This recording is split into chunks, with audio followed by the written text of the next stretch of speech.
Y hay una gran diferencia porque Juan 5:8 dice 5 maridos has tenido y el que ahora tiene no es el tuyo. Y primera de Juan 5:8 dice el perfecto amor echa fuera el temor. Fíjate lo que hace un numerito. Claro, cuando el muchacho recibió aquí dice, ¿tú has tenido 5 maridos? ¿Qué cosa es esto? Por eso hay que tener mucho cuidado con los versículos que se digan bien, ¿verdad? Como me dijo una vez uno, dice, yo leo la Biblia. Porque le digo, pero tú te tienes que leer la Biblia para conocer la voluntad de Dios, para tener una fe madura. Dice, pero si yo leo la Biblia, pastor. Digo, sí, ¿dónde lee usted la Biblia? Dígame algo de la Biblia. Dice, yo leo, y se inventó. Dice, yo leo en Jeremías. ¿Usted lee en Jeremías? ¿Qué lee usted de Jeremías? ¿Qué es Jeremías? A ver, y me dice, bueno, ya el apellido no me lo sé, me dice. Fíjate tú. Tremendo. ¿Ya pasaron los niños a las clases? ¿Sí? Ok, muy bien. ¿Hay alguien más que esté de visita por primera vez en esta tarde entre nosotros? ¿O ya todos han estado con anterioridad en la iglesia? Todos han estado aquí. Muy bien. Vamos a orar un momentito y darle gracias al Señor. Este es el momento que los hermanos en diferentes lugares ya se están conectando, ¿verdad? Dejando el tiempo de alabanza en sus lugares para seguir la predicación en vivo y en directo y disfrutar en esta tarde de la palabra que el Señor tenga para nosotros en el día de hoy. Alabado sea tu nombre, Señor. Te damos muchísimas gracias, Padre Santo, por este privilegio tan maravilloso que nos das de estudiar tu palabra, abrir este santo libro inspirado por tu Espíritu Santo, Señor, a través del cual tú siempre nos hablas, siempre nos ministras, siempre nos fortaleces el ánimo y la fe. Y pedimos que en esta tarde, Señor, siga siendo así, Señor. Que lo que hablemos, que lo que tú hayas puesto en nuestro corazón sea de bendición para todos los que van a escuchar este mensaje. En el bendito nombre de nuestro Señor Jesucristo pedimos todo. Amén y amén. Yo estaba leyendo anoche a altas horas de la madrugada, porque no tenía sueño, en el libro de los Hechos, uno de los relatos donde se cuenta la conversión del apóstol Pablo, más conocido como Saulo de Tarso. Este hombre causó mucho daño a la iglesia, porque él creía que su deber era perseguir a los cristianos e impedir el avance y el crecimiento de estos grupos, de este mensaje diferente que esta gente estaba predicando. Él dice cuando se convirtió que él consideraba que este era su deber, que Dios lo había, por así decirlo, como elegido para que él impidiera que los cristianos se expandieran y para que esta secta, como se les llamaba en aquel tiempo, fuera conocida en todas partes del mundo. Dice que envuelto en este proyecto de obstaculizar, de impedir el avance y el crecimiento de este grupo, de este movimiento nuevo, él se acerca a las autoridades religiosas de su época y les pide autorización para poder viajar a otras naciones y traer a Jerusalén a personas que formaban parte de este grupo y forzarlos a renegar de su fe en Cristo. Y entonces dice que él recibe unas cartas que le autorizan a ir, por ejemplo, a Siria, concretamente a Damasco, su capital, para traer creyentes a Jerusalén y allí forzarlos y probablemente hasta torturarlos. Y vete tú también saber si hasta matarlos, para que volvieran otra vez al cumplimiento de la ley de Moisés y a todas esas cosas que sabemos. Y el capítulo 9 nos cuenta parte de su testimonio y dice la palabra de Dios que mientras él iba camino hacia Damasco, él cayó a tierra. Algo le pasó. La presencia del Señor fue tan poderosa que él cayó desplomado al suelo. Y entonces queda automáticamente ciego. Y oye una voz que le hablaba en hebreo. Y la voz le decía, Saulo, Saulo, ¿por qué me persigues? Dura cosa te es dar coces contra el aguijón. Él no entiende lo que está pasando. Él no sabe ni siquiera quién le está hablando. Y es entonces cuando él se atreve a preguntar, ¿quién eres?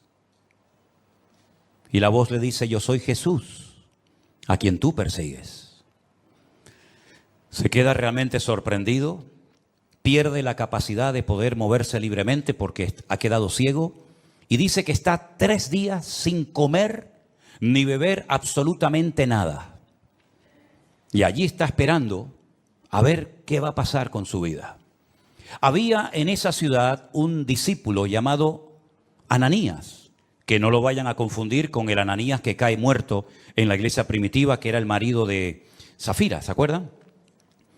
Había un tal Ananías que el Señor le habla y le dice, levántate, ve a la calle que se llama derecha, busca en casa de un tal Judas a un tal Saulo de Tarso, porque él allí está orando. Y ha visto en visión a un varón llamado Ananías que entra y le pone las manos encima para que recobre la vista. Ahora, lo que va a responder Ananías, en cierto sentido, a mí me recuerda un poco la actitud de Moisés cuando el Señor lo llama a través de aquella zarza que ardía y no se consumía en el desierto, ¿se acuerdan? Cuando el Señor le habla y le dice que ha llegado el momento de volver a Egipto, de sacar al pueblo de la esclavitud, etcétera, etcétera, y él ha sido escogido por el Señor para cumplir con esta función. Y él pone todo tipo de excusas y bueno, Señor, no me van a creer, yo soy un hombre que no tengo facilidad de palabra, etcétera, etcétera. Y el Señor, pues después de una serie de pruebas, lo logra convencer y finalmente él va. Bueno, pues fíjense cómo responde a esa orden Ananías al Señor y le dice, Señor, he oído de muchos acerca de este hombre, cuántos males ha hecho a tus santos en Jerusalén. Y aún aquí tiene autoridad de los principales sacerdotes para prender a todos los que invocan tu nombre.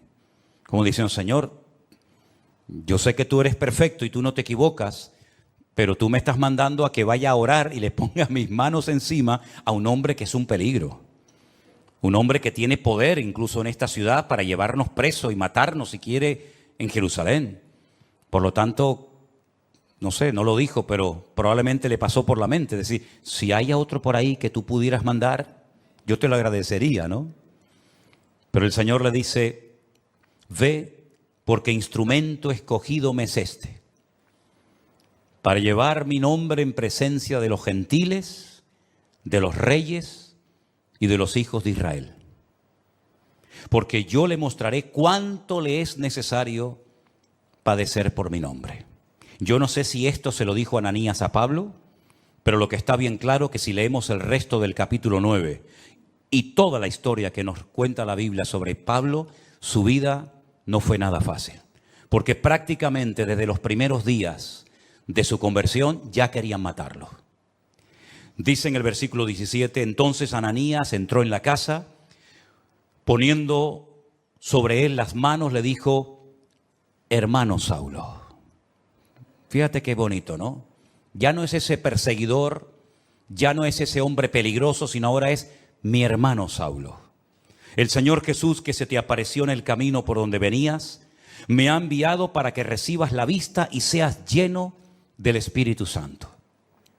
Al momento le cayeron de los ojos como escamas y recibió al instante la vista y levantándose fue bautizado. Y habiendo tomado alimento, recobró fuerzas y estuvo Saulo por algunos días con los discípulos que estaban en Damasco. A los pocos días, ya de recuperarse y de encontrarse bien y recobrar la vista, ya inmediatamente se puso a predicar el Evangelio de Jesucristo. Y ya desde aquellos primeros momentos, ya los judíos habían decidido quitarle la vida. La Biblia dice que los discípulos lo tuvieron que descolgar por el muro una noche porque querían matarlo. Ahora bien, en el versículo 26 dice la siguiente historia referente a Pablo. Cuando llegó a Jerusalén, trataba de juntarse con los discípulos, pero todos le tenían miedo, no creyendo que fuese discípulo. ¿Qué te parece? Entonces Bernabé, tomándolo, lo trajo a los apóstoles y les contó cómo Saulo había visto en el camino al Señor, el cual le había hablado, y cómo en Damasco había hablado valerosamente en el nombre de Jesús. Y estaba con ellos en Jerusalén y entraba y salía. Y hablaba denodadamente en el nombre del Señor y disputaba con los griegos, pero estos procuraban matarlo. No solamente los judíos, sino también los griegos lo quieren matar. Y no han pasado años de su conversión, sino que ya digo, desde casi al momento de convertirse, ya todos querían quitar de en medio a este hombre. Cuando supieron esto, los hermanos le llevaron hasta Cesarea la Marítima, que está en la costa, donde años más tarde, ¿se acuerdan? Un tal Cornelio llamaría a Pedro para que le predicara la palabra, y entonces de ahí lo enviaron a su ciudad, a Tarso. Y ahora viene algo muy interesante. Ya Pablo se ha convertido, un hombre que atemorizaba a la iglesia, a los cristianos, y a continuación, una vez convertido, una vez que este hombre ha tenido un encuentro tremendo con el Señor y su vida ha cambiado radicalmente, dice, entonces las iglesias tenían paz por toda Judea, Galilea y Samaria, que son las 3 provincias en las que se divide Israel. Al norte Galilea, al centro Samaria y al sur Judea. Bueno, pues en todo el país, Judea, Samaria y Galilea, dice la Biblia que las iglesias tenían paz.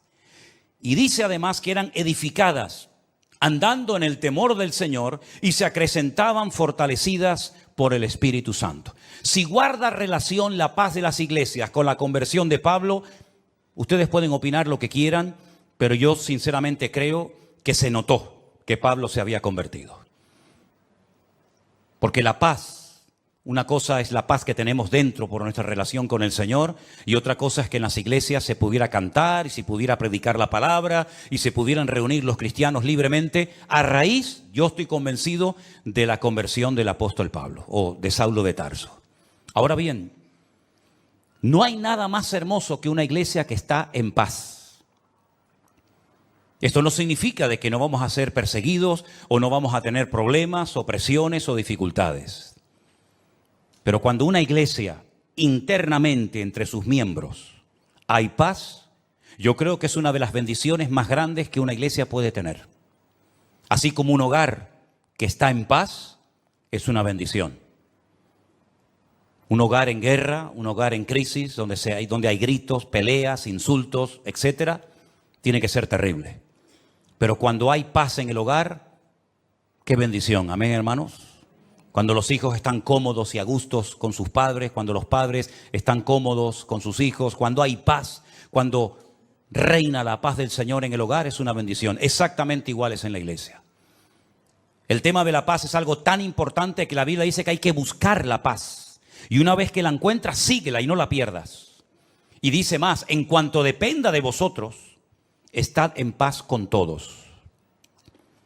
Porque al fin y al cabo nosotros tenemos que ser pacificadores, dice la Biblia, ¿sí o no? Una de las bienaventuranzas del Sermón del Monte dice, bienaventurados los pacificadores, porque ellos serán llamados hijos de Dios. Si usted es una hija de Dios, usted no puede estar en guerra con ninguna hermana de la iglesia. Porque entonces usted no está siendo coherente con lo que usted dice que es. Si usted es cristiano, si usted es un hijo de Dios, usted tiene que estar en paz, no solamente consigo mismo, no solamente con el Señor, sino en paz con todos los hermanos. Y no evitar el cruzarte con ese hermano o hermana, no tener que ir por un pasillo para evitar que él venga por el otro, daros la paz, saludarse, hablarse, mirarse a los ojos y no tener que decir, bueno, voy a llegar un poquito más tarde para no encontrarme con fulanito de tal en la puerta. Y voy a salir un poquito más antes, ¿verdad? Un poquito antes, para no tener que despedirme de este y de aquel. Si usted está viviendo así, usted está en desorden, hermano. Porque esa no es la voluntad de Dios. Digo, hermano, incluyendo al género femenino. Todavía nosotros creemos en eso. Yo sé que por allá afuera, ¿verdad? Pero aquí cuando decimos, hermanos, vivamos en paz, me refiero a todos, absolutamente, hombres y mujeres. Y tenemos que hacer todo lo posible para mantener la paz, el vínculo de la paz. La paz no la producimos nosotros, la paz es parte del fruto del Espíritu Santo que mora en nosotros. La paz la produce el Señor, pero la guardamos y la conservamos nosotros. Nosotros no podemos producir piñas, no podemos producir melocotones, pero sí podemos conservarlos en latas, incluso a veces durante meses o tal vez durante años. Exactamente es igual. Usted tiene que estar en paz consigo mismo. Usted tiene que estar en paz con el Señor y usted tiene que estar en paz con todos los hermanos de su congregación y de todas partes. ¿Cuántos dicen amén? Y si usted opina lo contrario o está viviendo de una forma contraria, usted y yo con la autoridad que Dios me ha dado, le digo, usted está totalmente en desorden y fuera de la voluntad de Dios. Usted no puede bajo ningún concepto tener algo contra un hermano, venir a la iglesia, cantar, escuchar la palabra, levantar sus manos, etcétera, etcétera. Cuando usted sabe perfectamente que hay algo que usted tiene que arreglar hace mucho tiempo con ese hermano, con aquella hermana, con esta familia o con la otra familia, y usted ha ido dilatando y extendiendo el tiempo, haciéndose el sueco, como decimos por estas partes del mundo, y no dándole importancia. Sí tiene mucha importancia. Hasta el punto que el Señor Jesucristo dijo, si cuando vas a ofrecer tu ofrenda al altar, te acuerdas de que hay algo que tiene que ser arreglado, deja tu ofrenda en el altar, ve, reconcíliate primero y luego ven y presenta tu ofrenda. Pero lo primero es tu relación horizontal con los hermanos. Y después vienes, yo no me voy a ir ni me voy a cansar de esperarte, pero si tú no amas a tu hermano al cual ves, no digas que amas a Dios al cual no ves, porque la Biblia llama a tales personas mentirosas. ¿Cuántos dicen amén? Tenemos que ser pacificadores, tenemos que buscar la paz y mantenerla, tenemos que hacer todo lo posible por vivir en paz. Y si alguien no quiere perdonarte, si alguien no quiere arreglar el tema, bueno, pero por lo menos que usted cuando ponga su cabeza en la almohada duerma con su conciencia tranquila y sepa que usted ha hecho todo lo posible por arreglar el asunto, por arreglar el problema, y si no ha sido posible, por lo menos que usted diga, yo hice mi parte y ahora le dejo el tema en las manos del Señor. Pero no le quite importancia a este tema, porque no hay nada más hermoso y nada más poderoso que una iglesia en paz. Repito, no solamente con el Señor, sino también entre los hermanos. ¿Cuántos dicen amén? Cuando nosotros tenemos conocimiento de Dios y de su palabra, ese conocimiento nos compromete. El conocimiento no es para presumir. Mire cuánto sé. Le voy a decir cuántos versículos de la Biblia sé o cuántos capítulos conozco. No, el conocimiento no es para eso. El conocimiento nos capacita para poner en práctica lo que hemos leído, lo que sabemos, y para poder vivir una vida cristiana práctica y no desde el balcón de la teoría, sino vivir como el Señor quiere que vivamos. Y por eso, como las iglesias tenían paz, dice que por eso las iglesias eran edificadas. ¿Cómo se edifica una iglesia? Bueno, lo primero que tiene que tener claro una iglesia, que lo que le va a dar sustento y fundamento a una congregación, a un ministerio y a una vida, es la roca que es la palabra de Dios. ¿Cuántos dicen amén? Todos conocemos la historia de aquellos dos que querían construir una casa. ¿Se acuerdan? Uno sobre la arena, deprisa, rápido, no tenía tiempo para esperar. El otro que cavó, ahondó, llegó a la roca, edificó su casa. Cuando vinieron los problemas, las turbulencias, los vientos, los huracanes, la lluvia, etcétera, una cayó y fue grande su ruina. La otra permaneció. ¿Por qué? Porque tenía fundamento. Una iglesia para permanecer en el tiempo. Un creyente para mantenerse firme contra los achaques del enemigo, las pruebas, las tribulaciones, las presiones, las críticas, todo lo que usted quiera mencionar. La única forma es que tú tengas una base, no unos deseos, no unos anhelos, no. Un fundamento lo suficientemente sólido, porque la iglesia tiene que tener personalidad y criterio propio. Yo lo dije hace poco, la iglesia, el cristianismo, está siendo atacado, nos están buscando las cosquillas por todas partes. Si no es por los niños en la escuela, es por la universidad, si no es por las leyes del gobierno, nos están tratando de provocar y pinchar y burlarse y reírse, hasta de una forma legal, ¿verdad? Pero sin embargo, una iglesia que crece, es una iglesia que sabe lo que tiene que creer, lo que tiene que practicar y lo que tiene que rechazar contundentemente, aunque no sea popular su postura. Y es que, dicho sea de paso, el cristianismo nunca ha sido popular. Si usted lo que quiere es ahora que está convertido, caerle bien a tu gente, algunos sí, pero te aseguro que a muchos no le hará ninguna gracia, ni les va a traer lo más mínimo saber que tú ahora dices que vas en serio con el Señor. No le va a hacer ninguna gracia. ¿Vas a aguantar la presión? ¿Vas a aguantar la burla? ¿O vas a pasar desapercibido? ¿O vas a marcar una diferencia como tantos y tantos hombres y mujeres de la Biblia a lo largo de la historia marcaron una diferencia porque no se dejaron arrastrar, no se dejaron corromper por la corriente de este mundo? Las iglesias eran edificadas porque sabían que Cristo le da estabilidad a la vida de una iglesia y a la vida de un creyente. Nosotros tenemos que ser muy valientes hoy en día, y perdonen que les diga, para encontrar a muchos cristianos valientes. Y valiente no es venir a la iglesia, eso no tiene ningún acto de valentía, por lo menos en Europa. A lo mejor habría que tener mucho valor para ir a una iglesia en otros países donde hay persecución, pero para entrar por estas puertas, ¿qué valentía tienes que tener? Ninguna. Para leer la Biblia no hace falta ser valientes, por lo menos hoy por hoy, hoy en día en Europa o en países que nos están viendo ahora mismo. Pero yo cuando hablo de valentía, hablo de tomar decisiones, de estar dispuesto a jugármela por el Señor. Hemos dicho durante años cosas que yo después compruebo a la luz de la realidad que son simplemente teorías y opiniones. Lo primero en mi vida es el Señor. ¿Seguro que lo primero en tu vida es el Señor? ¿Tú estás seguro de eso? ¿Tú estás plenamente convencido que el justo por la fe vivirá? Entonces, ¿por qué no vives por fe? Si eso es verdad y tú lo crees, ¿por qué te agarras tanto a lo que tienes y no a lo que eres en el Señor?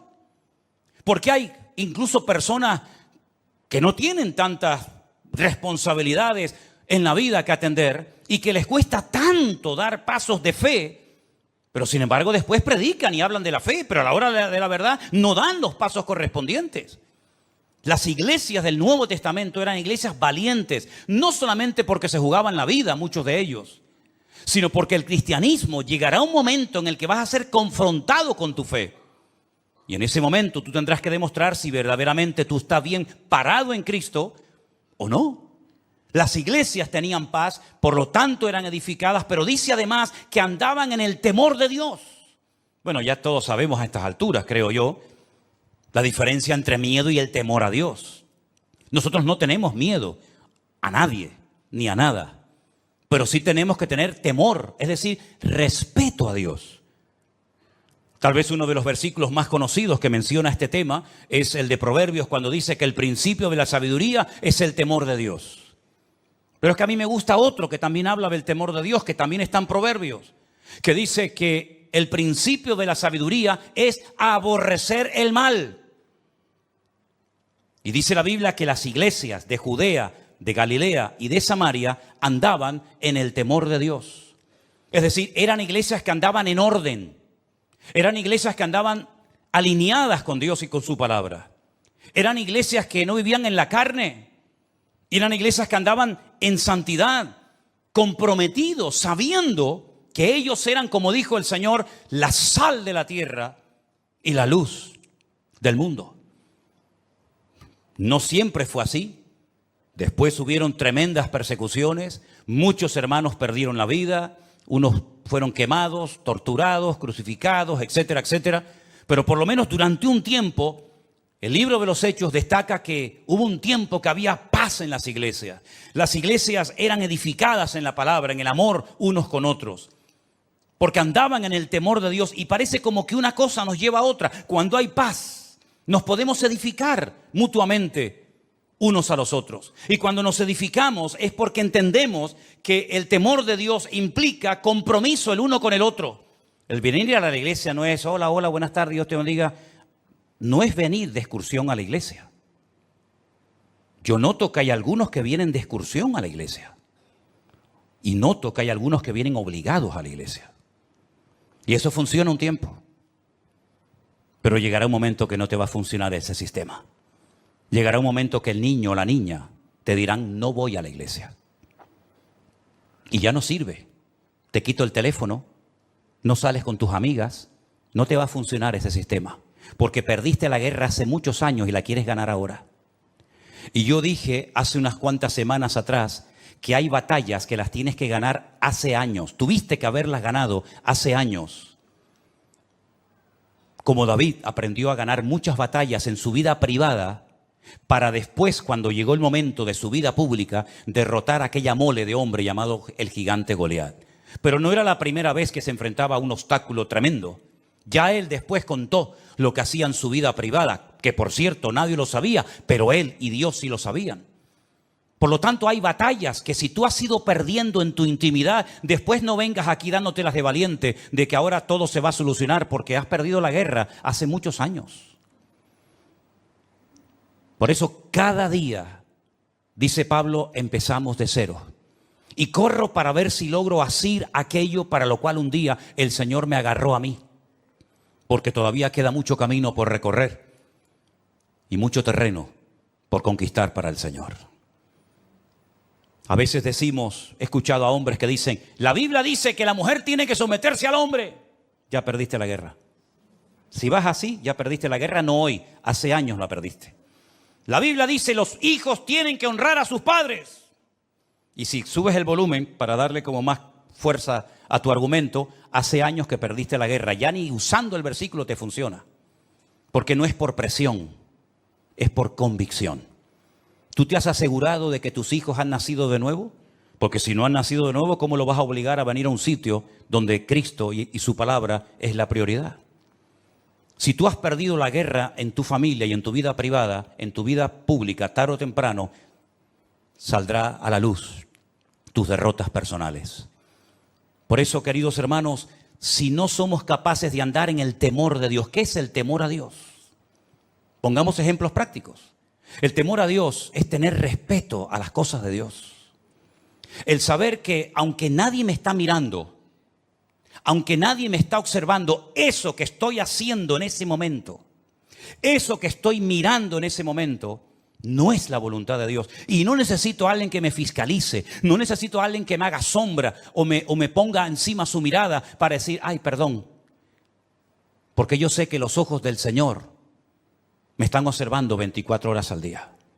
Y el temor de Dios funciona debería de funcionar cuando estoy acompañado y cuando estoy solo.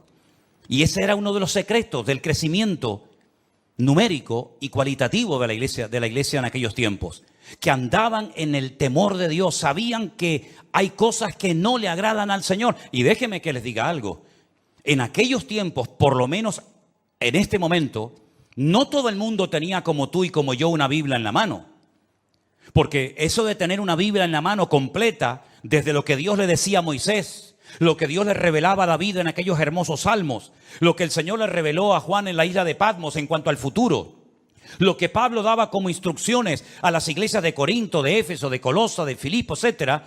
Toda esa instrucción, toda esa enseñanza, toda esa sabiduría, toda esa colección inmensa de palabras reveladas e inspirada por Dios, eso es un privilegio que durante siglos y siglos millones de hermanos nuestros no tuvieron.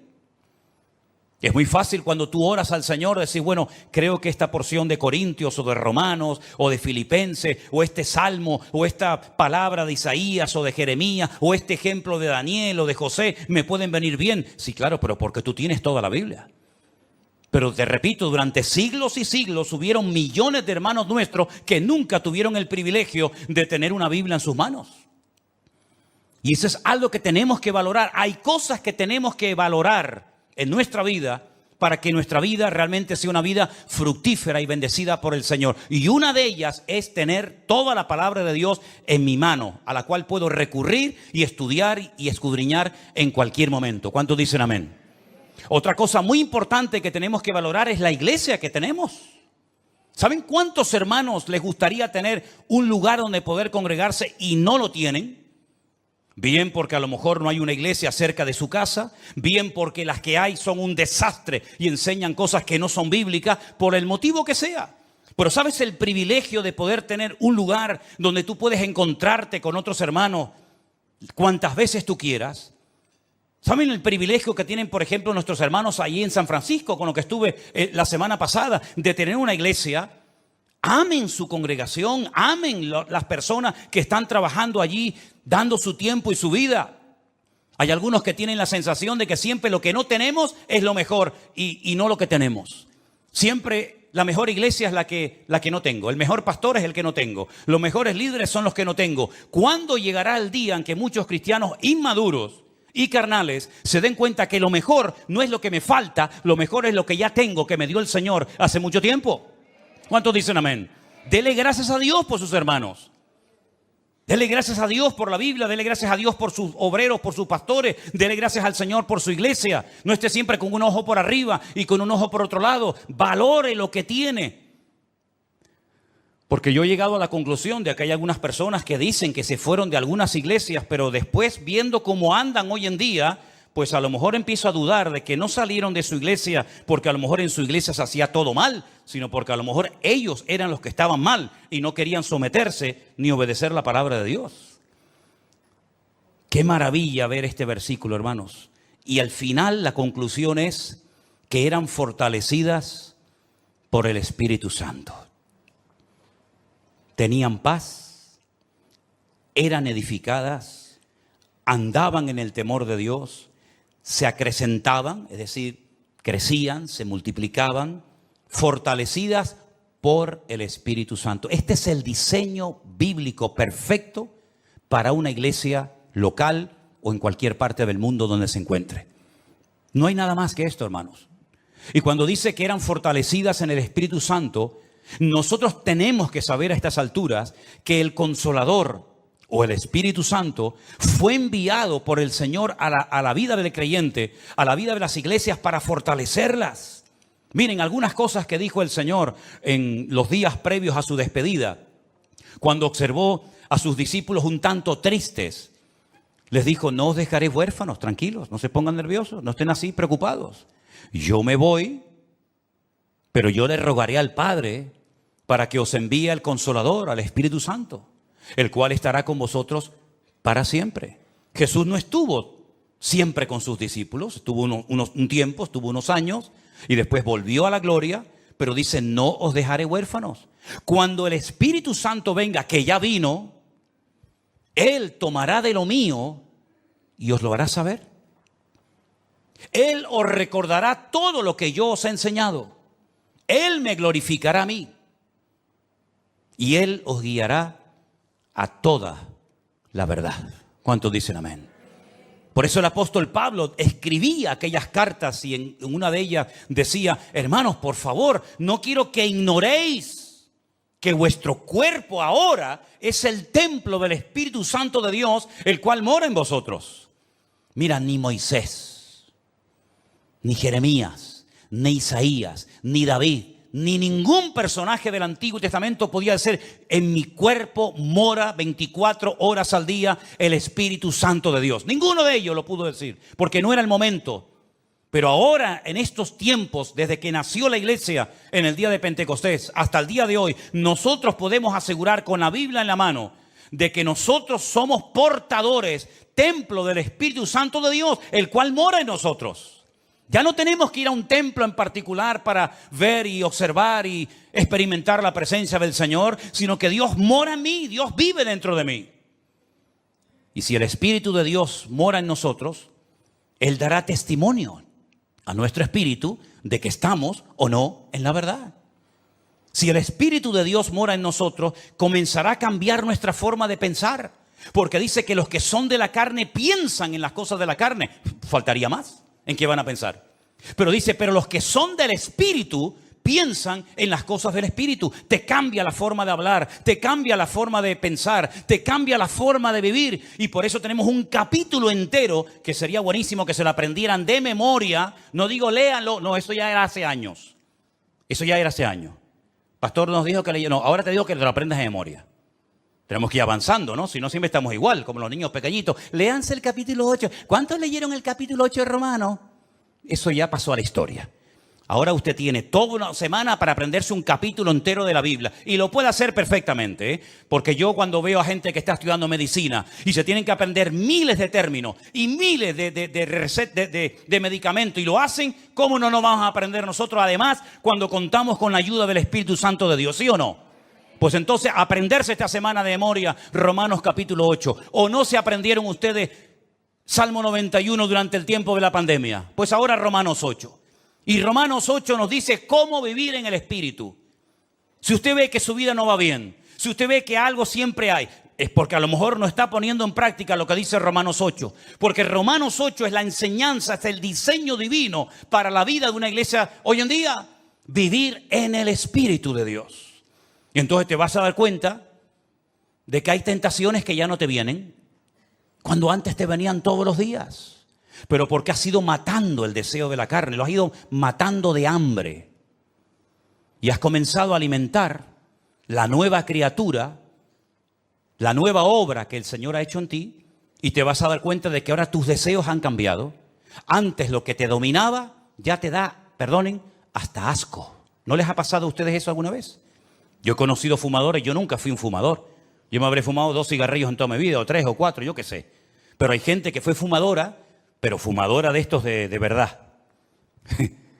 Que me dicen, a mí se me pone una persona hoy en día que fuma a mi lado y me da asco.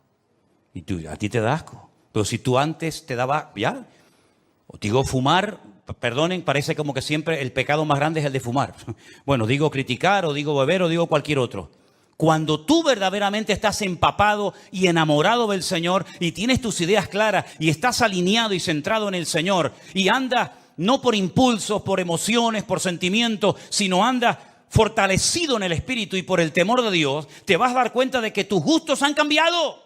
Hay músicas que no te van a gustar porque le ofenden y le molestan al Espíritu Santo que mora en ti. Pastor, es bueno que yo oiga esto o lo otro. Digo, usted es cristiana, ore al Señor y ya verás lo que el Espíritu Santo te dice a tu corazón. Es más, si estuviéramos más llenos del Señor, no haríamos tantas preguntas. Estoy convencido de ello. Porque el Espíritu que mora en nosotros nos pondría en nosotros el anhelo de Cristo para hablar, para pensar, para vestirnos o para lo que sea. Cuando usted se pone en el espejo, pregúntale al Señor, Señor, ¿cómo me ves? ¿Hay algo que no te gusta de mí? Y yo te aseguro que si tú eres sincero contigo mismo, el Señor te va a decir, quítate ese pendiente de la oreja, bobo. ¿Qué haces tú con eso? ¿Qué haces tú con eso? Ay, perdón, Señor. ¿Y para qué te estás pensando en poner un tatuaje? No, pero me voy a poner, esfuérzate y sé valiente. Déjate de tatuaje y vive esforzado y valiente. Porque te lo puedes poner en el brazo, pero después puedes ser un pelele y un machango. Así que déjate de tanto tatuaje y tanta bobería. Señor, ¿y yo puedo ir a la playa y quitármelo de arriba para ponerme morenita? Tú te vas a dar cuenta que cuando tú estás alineado con el Señor y fortalecido en el Espíritu y andando en el temor de Dios, hay muchas cosas que tú dices, oye, yo no sé lo que me pasa, pero ya no tengo deseo de hacer aquello, o de ver esto, o de tocar lo otro. ¿Por qué? Porque el Espíritu que mora en vosotros os anhela celosamente, dice la palabra de Dios. Y si no, miren ejemplos en la Biblia de personas que nunca jamás leyeron la Biblia y decían, eso no lo podemos hacer porque eso no es la voluntad de Dios. ¿Y dónde lo habían leído? No hace falta leerlo. Tenían tanta comunión, estaban tan alineados con el Señor que sabían lo que a Dios le agradaba y lo que a Dios le desagradaba. Así de claro. Pero claro, hijo, si tú vives en la carne, si tú estás todo el día pensando en la carne, si estás rodeado de carne y si también te mueves en un ambiente de carne y después dices, no, es que no se me abren las puertas, es que Dios no me ayuda, es que Dios no me bendice, pero tú te crees que con la vida de desorden que tú llevas, Dios tiene la obligación de edificarte, de fortalecerte y de bendecirte. Hay un precio que pagar, queridos hermanos. Esto no es apretar un botón y decir, bueno, yo toco el botón y ya de arriba abajo el Señor me llena, me bendice y me transforma. No es así. Primeramente piensa, ¿cómo me llevo yo con mis hermanos en la iglesia? ¿Hay paz unos con otros? Porque si no hay paz, esto no es para ti, ¿eh? Esto no es para ti. Tendrás que pasar hoy, aceptar al Señor, pedir perdón y arrepentirte. Pero si tú estás en paz, entonces, ¿qué vas a querer? Edificar a los hermanos. Y si habéis prestado atención a la lectura esta tarde que dice, ¿cómo se edifica la iglesia? Por la actividad propia, mutua, de cada miembro. ¿Lo habéis leído, no? ¿Sí o no? El cuerpo va creciendo según la actividad propia de cada miembro para ir edificándose en amor. Así se edifica una iglesia. Con la actividad de cada uno de nosotros, aportando cada uno su granito de arena, aportando cada uno su don, su talento, su habilidad, su conocimiento, etcétera, etcétera, y cada uno aportando lo que tiene que aportar, lo que Dios te ha dado, ese cuerpo va creciendo y se va edificando hasta llegar a la estatura de la plenitud de Cristo, a un varón perfecto. Eso es lo que dice la palabra de Dios. Si lo hacemos, el crecimiento viene solo. Esta gente no tenían que salir por las calles haciendo campañas evangelísticas. Es que yo no veo en la Biblia campañas evangelísticas, sino que dice que el Señor añadía cada día a la iglesia los que habían de ser salvos. No estoy diciendo que no haya que salir a predicar el evangelio, no estoy diciendo eso. Lo que estoy diciendo es que el Señor mandaba a la congregación y era la iglesia un imán que atraía a la gente, porque el estilo de vida de los creyentes era diferente, y lo que hoy en día la gente está buscando es gente que sea honesta, que sea sincera, que vivan lo que predican y no que digan una cosa y que luego hagan otra. Por eso, mis queridos hermanos, el Espíritu Santo se movía en aquellas congregaciones con una libertad tremenda. ¿Por qué? Porque donde hay santidad, donde hay orden, ahí se mueve el Espíritu de Dios. Cuando la iglesia no es esto, cuando la iglesia no funciona según este diseño bíblico, la iglesia se convierte en lo que tú quieras. En un club de amigos, en una ONG, en un lugar de altruismo, en un lugar donde se reparte tal vez comida, pero la iglesia perdió la función de ser el agente de Dios en este mundo. Y el Señor nos da la oportunidad y el privilegio de reunirnos pues 1 o 2 veces a la semana o cuando sea en este lugar o en cualquier otro. Pero durante la semana la luz se esparce. Ahora la luz está concentrada en un lugar. Todos estamos siendo alimentados, instruidos, ¿verdad? Edificados por la palabra, pero cuando termine esta reunión, y en sus respectivos países lo mismo, la luz se va a esparcir. Y durante toda la semana, cada uno de ustedes en el lugar donde viva, donde trabaja, donde estudies, vas a tener que marcar una diferencia y vas a ser una luz. Pero estás realmente fortalecido, edificado en el Señor para poder vivir una vida cristiana victoriosa. Porque si tu vida cristiana depende única y exclusivamente de un culto, yo no sé cómo aguantas, sinceramente. Yo no sé cómo puede aguantar un creyente viviendo única y exclusivamente de cultos. Eso es muy complicado. Tú tienes que tener tu propia comunión y tu propia relación con el Señor cada día. Porque aquí dentro, no digo que no se te presenten tentaciones, porque a veces hay algunos o algunas que vienen con otras intenciones, pero digamos que las tentaciones grandes no están dentro de la iglesia. Seamos sinceros. Las tentaciones, las presiones, etcétera, etcétera, está allá afuera. Cuando tú estés solo mañana y te llame aquel o aquella, ¿cómo vas a reaccionar, hermano? ¿Cómo vas a reaccionar? ¿Con la carita de santo y de bueno que tenías hoy? ¿O te volverá a salir el indio que llevamos todos dentro? Dios nos tiene que sacudir el alma para que nos demos cuenta de que somos el objetivo del enemigo y sobre todo nuestros hijos. Que Dios nos ayude a entender que cuanto más unidos, más arraigados a la palabra, más en santidad, en paz y en orden vivamos, más fortaleza espiritual todos vamos a tener para poder vivir una vida cristiana victoriosa. Saulo estuvo 15 años sin aparecer en la escena. A los 15 o 16 años vuelve a aparecer, ya el Señor le ha revelado el Evangelio, ya viene con otras, ¿verdad? Con otro estilo de vida. Pero lo que está bien claro es que todos y cada uno de nosotros somos responsables de nuestra vida cristiana. Usted no puede depender de cultos, no puede depender de pastores, usted tiene que depender única y exclusivamente de su relación con el Señor. Mi pregunta es, y concluyo, ¿está usted en paz con el Señor? ¿Y con usted mismo? Porque hay gente que está enfadado con ellos, ¿sabían eso? Hay gente que no se soporta, no se aman. ¿Y cómo va usted a amar al prójimo si al prójimo hay que amarlo como a ti mismo? Hay gente que está enfadada con ellos mismos. No le gusta su cuerpo, no le gusta su gordura, no le gusta su delgadez, no le gusta su altura, no le gusta no sé qué. Están enfadados, están con problemas personales terribles. Y llevan años arrastrando, y mira cómo estoy, y mira cómo no estoy, y mira el granito aquí, y mira el granito allá, y mira que no sé qué. ¿Ya te has aceptado a ti misma? ¿Sí o no? Yo me acepté a mí misma hace muchos años, No tengo ningún problema personal conmigo mismo. Estoy en paz con Dios, estoy en paz conmigo mismo, pero en lo que tenemos que esforzarnos cada día es estar en paz con todos los hermanos, ¿sí o no? Esa es nuestra obligación. No va a venir el arcángel a la vez y decir, vete a hablar con ella, llámala aparte, vete allí, arriba, abajo, y arregla este tema antes de que te vayas de la iglesia. Es una vergüenza que hay creyentes que a veces tienen una oportunidad en un culto para arreglarse con un hermano y no aprovechan la oportunidad y se van. Y si te hubieras muerto durante la semana, te vas de este mundo con la pena de no haber arreglado la situación con este hermano o con esta hermana. Es nuestra obligación, es nuestro deber, ¿verdad? ¿Estás edificándote en el Señor cada día? ¿De qué estás comiendo, mi hermano? ¿Qué estás comiendo? ¿Qué estás alimentando tu alma? ¿Con la palabra de Dios, con buena literatura cristiana, teniendo comunión con el Señor y con su palabra? ¿Estás comiendo sanamente o estás comiendo basura? Ustedes saben que se ha puesto de moda la comida basura, es la más rápida, ¿no? Ay, hermano, me invitaron unos hermanos a comer un potaje en su casa. Qué diferencia comerte un buen potaje a comerte una birria de hamburguesa. Hazme el favor.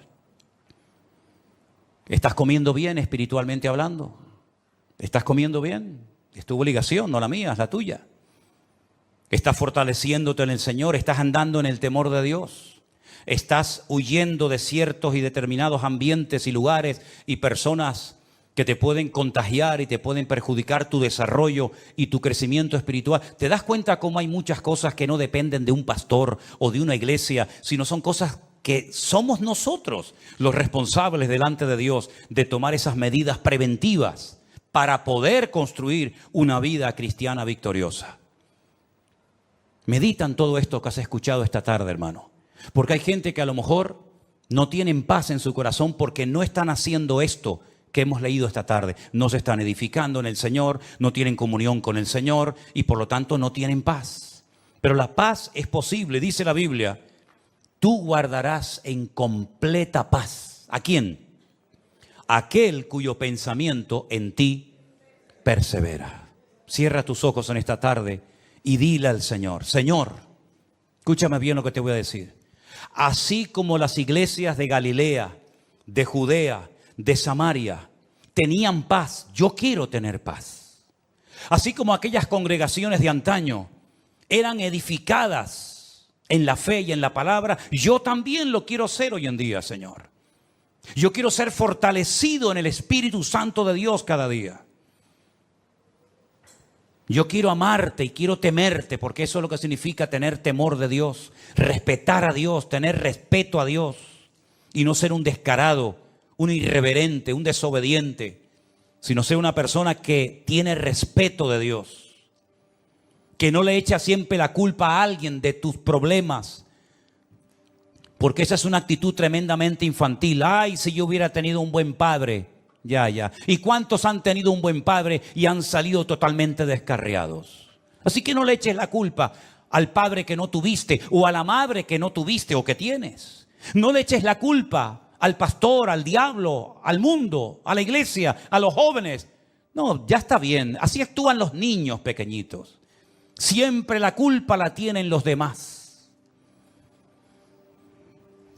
Pero es tiempo, mis queridos hermanos, de mirarnos, de examinarnos a nosotros mismos, de probarnos a nosotros mismos y de reconocer que yo soy el único responsable de mi vida espiritual, de mi crecimiento y desarrollo. Valore lo que Dios le ha dado, mi hermano. No esté saltando de flor en flor, saltando de un lugar a otro. Parece que siempre lo que hacen los demás es mejor que lo que usted tiene o Dios le ha dado. Y si el lugar en el que usted está dice que no tiene lo que tienen otros, pues ya sabe lo que tiene que hacer: aportar, colaborar, integrarse. Y de esa manera usted podrá aportar lo que dice que no tenemos. Madurez, valentía, crecimiento y desarrollo espiritual es lo que necesita urgente la iglesia del Señor hoy en día. Ya basta de ese cristianismo superficial, con una falta de compromiso total y absoluta. Hermanos, nosotros, dice la Biblia, estamos completos en Cristo Jesús. Usted está completo en Cristo Jesús. Solamente tienes que echar mano de lo que Dios te ha dado hace mucho tiempo. El mismo Espíritu de Dios que moraba en Cristo Jesús, nuestro Señor, es el mismo Espíritu que mora ahora en ti. Ni más ni menos. Por eso dice la Biblia.